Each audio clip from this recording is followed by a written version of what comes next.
This maple nutty tray bake is perfect for autumn.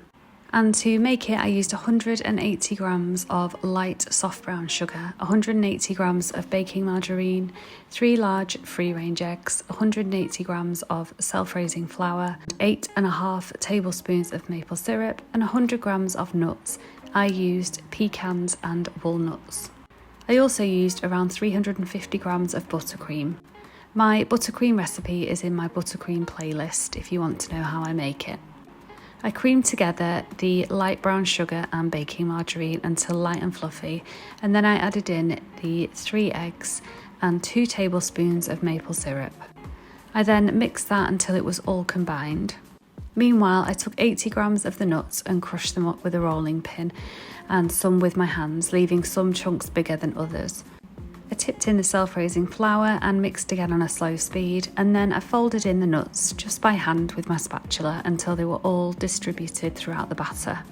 These trays are around 7.5 by 9 inches. They're from B&M, but if you can't get hold of them, an 8-inch square tin will work just fine.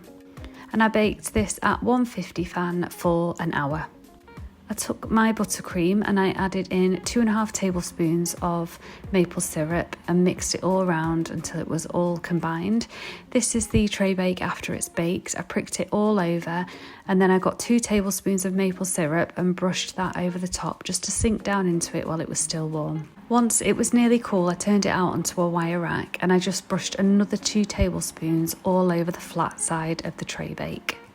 I then slid it back into the tin so I had a nice flat top, and with the 20 grams of nuts that I had left over, I crushed those up as well and mixed those with 150 grams of the buttercream. The rest of the buttercream I'm using to pipe with, so I didn't add nuts to that because I wanted it to be nice and smooth. I spread the buttercream all over the top of the tray bake, and then I used this closed star nozzle just to do lots of swirls all around the outside. I had some nuts left over, so I just crushed up some more pecans and walnuts, and I decided to sprinkle those all over the top of the tray bake. I also wanted this to look really autumnal, so I did make some leaves in oranges, browns and yellows just to drape over the top.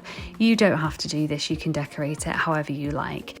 I popped those all over the edges of the tray bake, and that is it. My mapley nutty tray bake all ready. You can cut this into as many squares as you like, maybe 8 or 10, but we like a big square of cake in our house, so I did 6 squares.